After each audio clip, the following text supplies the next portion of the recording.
Someone literally just texted me saying really bad for Queens yesterday. Thanks, I know, you don't need to tell me. Whoa, Noah Coulori. Whoa, Noah Coulori. Some boy he is. Welcome everyone to the ATR review of Premiership and URC Round 4. My name is Shanair, and unfortunately, Harlequins played their cup final last week. So yes, we will have to review what happened against Exeter. I'm sorry. Right, off to the Premiership we go, where we had some interesting matches. On one hand, we had Leicester versus Bath, which was an absolute classic. And then on the other, we had Harlequins against Exeter in the wind down at Sandy Park, and we didn't even register a point. So, yeah, let's skip past that one and just focus on Leicester. What a performance against last year's champions. They started with James O'Connor pulling the strings, fronting up front. It was honestly just a classic Premiership battle of the Giants, and it delivered right until the last minute. What a match. Although they lost some big names last year, i.e. Dan Coles and Ben Young, they absolutely added quality to this team. And as I mentioned, James O'Connor in that fly-half position looks like he's been at Leicester forever. He just absolutely strung passes together for the backs. I mean, with Ollie Hassel-Collins and Adam Radwan either side, Freddie Stewart looks like he's got a new lease of life playing fullback. And Kata that you can just dump to.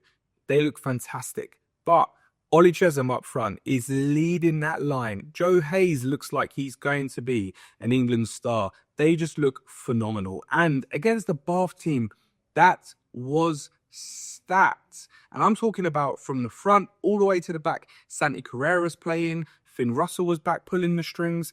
Up front, I mean, the fact that you can bring on Thomas du Toit, I know he kind of gave away the penalty at the end, but the fact that you can bring him on as a substitute replacement, that Bath team will come good, and that Bath team will be there come the end of the season. It's quite funny for Bath. We mentioned last week about Max Ajomo and Ollie Lawrence in midfield, and obviously they changed it around this week. Cam Redpath came in, and although he played well, they did just lack a little bit of something, which, and we'll get to the England team and the England squad announcement. It'll be interesting to see who they pick in midfield coming up in the internationals.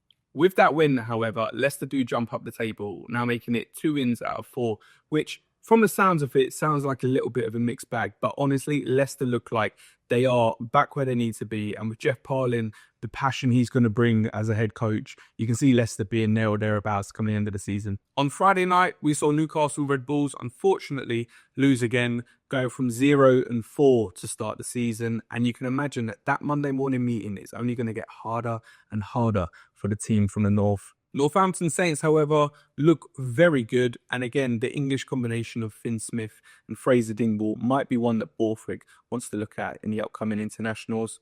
Elsewhere, they're obviously lacking George Furbank, Hendy, Ollie Slyholm. So Tommy Freeman jumped into the fullback position, which is quite an interesting one considering we've been chatting, not only in the office, but everyone else, about does Freeman look at a 13 position potentially? And again, the stack of young English talent and the wingers coming through, is that a long-term solution for Borthwick and Freeman? We will get onto the news about Tom Willis and his departure, but with that gap at number 8, it does leave the question, is Callum Chick now in that Northampton team a viable option for Steve Borthwick? Because so far, not only has he been captain in Saints, which is awesome anyway, coming back, he just left Newcastle. He is probably the front runner ball carrier in the season so far.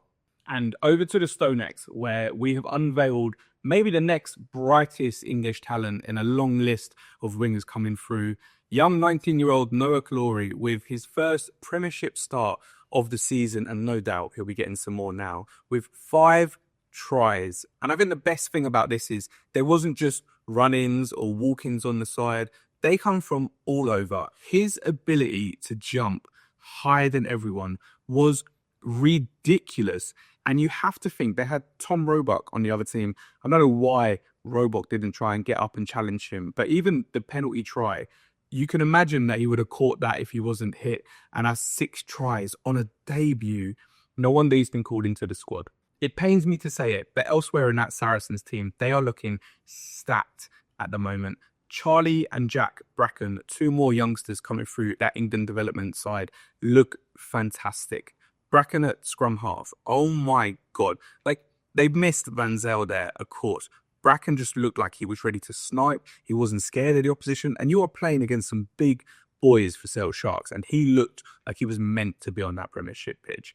Theo Dan, another one. Again, I think it's that point now where does Jamie George step aside, let Theo Dan start the game and he can come on and finish it. But when Theo Dan come on, we saw him break away. Even with one shoe, he looked that good, sidestepping, and his darts are good. So I think he's the one to start for England this year. On the other side of that, Sale Sharks looked just second best, to be honest.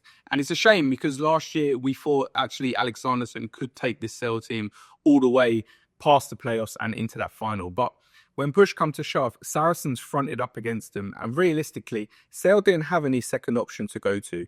If that front ball doesn't work and you've got a team that defensively can stand there, two-man hit you back past the gain line, Sale needs something else to do. And again, George Ford, who is by far one of the classiest players we've seen year after year, both in a Sale shirt and in the England shirt, just didn't have the answers this year. And on the other side, when you've got Faz playing at 12 in a little bit more space, yeah, Saracens, fair play, ones to watch this year. Elsewhere, Harlequins lost against Exeter 38-0, and it was a really bad performance, and we didn't do anything that we should have done. And last week we played our cup final against Saracens, and yeah, I don't really want to talk about it anymore. So well done, Exeter, and hopefully Quins will be better. Over in Ireland, we had arguably one of the biggest games in club rugby worldwide as Leinster hosted Munster at the home of GAA, Croke Park, which was a packed out stadium, an incredible atmosphere, and the men in red managed to get one over their blue brothers. So well done to Munster. One of the battles we were all looking forward to watching was the battle for the number 10 Ireland jersey as Sam Prendergast faced off against Jack Crowley. And Prendergast, who last year came onto the scene, all the little skills, the out the back, the kicking galore. But Jack Crowley just goes about his business so classy. And, dare I say it, Jonathan Sexton-esque. He looked fantastic. And even Prendergast's new mullet wasn't enough to give him the advantage over Crowley, who no doubt Andy Farrell will be picking to start as 10 when they face off against New Zealand in Chicago. It's crazy to think that even with the Irish and Lion boys coming back to play for Leinster, they had at the backs of Gibson Park, Prendergast, Robbie Henshaw, Gary Ringrose, James Lowe outside him.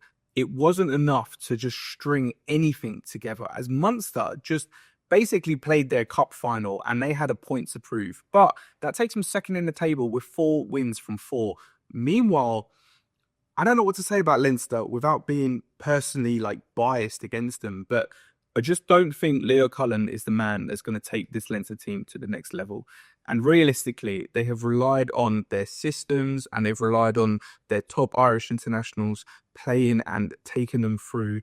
And this year, yeah, I just don't think Leinster are going to... Look, I might eat my words, but I don't think Leinster are going to be the team this year, put it that way.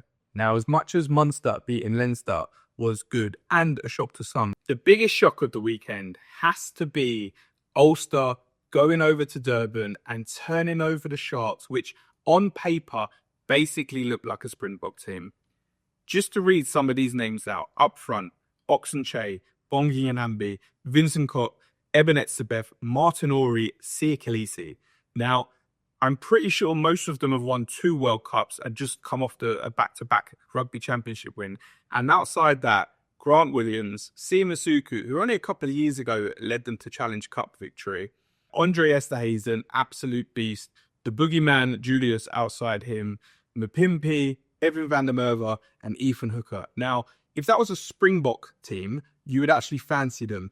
And the fact that Ulster went there as underdogs and did a job, and now they've been 3 from 3 as well. What an incredible performance from the boys from Belfast. The other game to mention that's kind of gone under the radar is the Stormers getting their 4th win of the season and putting them top of the URC, with Sasha getting another 2 tries to his name and looking incredible and not looking like slowing down.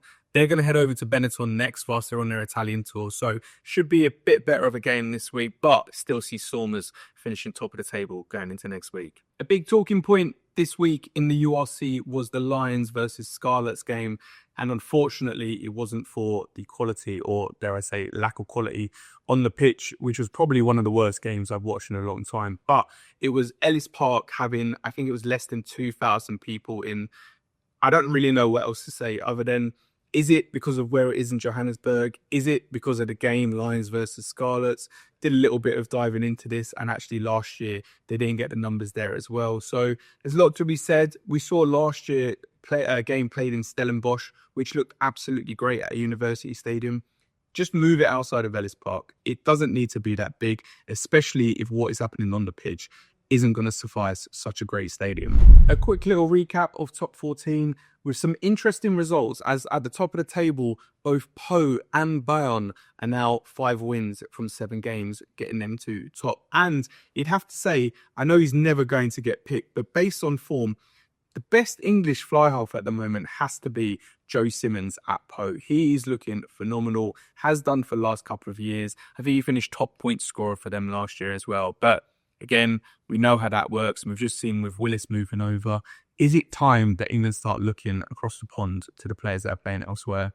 Down towards the bottom of the table for the top 14, we've got both newbies, Motovan, who haven't won a game yet, and surprisingly, Perpignan, who, if you look across that team with Oviedo, Jamie Ritchie in the back row, and superstar Jordan Batara coming off the bench, you'd be surprised that they just haven't been able to get the victories, even at home. So keep an eye on the top 14 to see what happens there, because anyone could beat anyone on that day. And unfortunately, in the top 14, the amount of rotation that happens, especially with the away games, it'll be interesting to see what happens over the next couple of weeks. The other game I'm going to quickly mention that happened over the weekend, which unfortunately I got up early to watch, was a Japan Select 15 versus Australia A. Now, again, this tier 2 version of the internationals, I don't mind to a degree. I think when you have All Black 15, when you have the England Saxons or Australia A playing against each other, I think that's great for development, and we can see the amount of players that can get through that system is fantastic. And I understand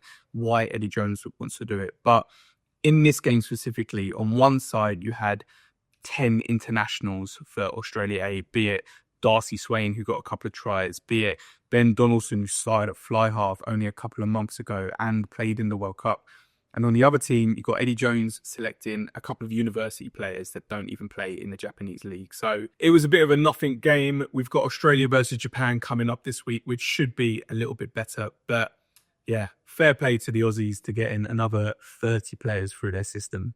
2 other bits of news in the rugby world. Firstly, R360 continues to cause headaches and drama everywhere they go, and every time a conversation is brought up with their name. With this week down in Australia, the NRL announcing that any players that choose to play in this new breakaway league will get a 10-year ban.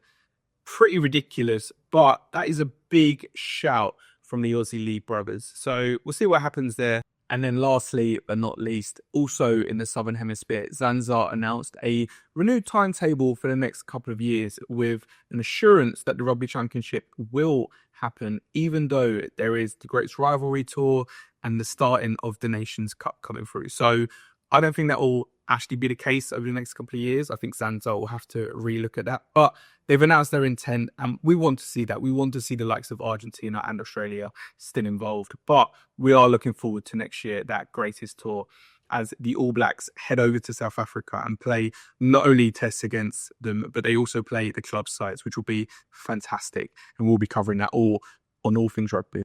Over the next coming days and weeks, I'll be reviewing everyone's squad announcement for the upcoming internationals. But other than that, stay tuned as we preview round 5 of the Prem and the URC next week. My name's Shanair, and thank you for watching All Things Rugby.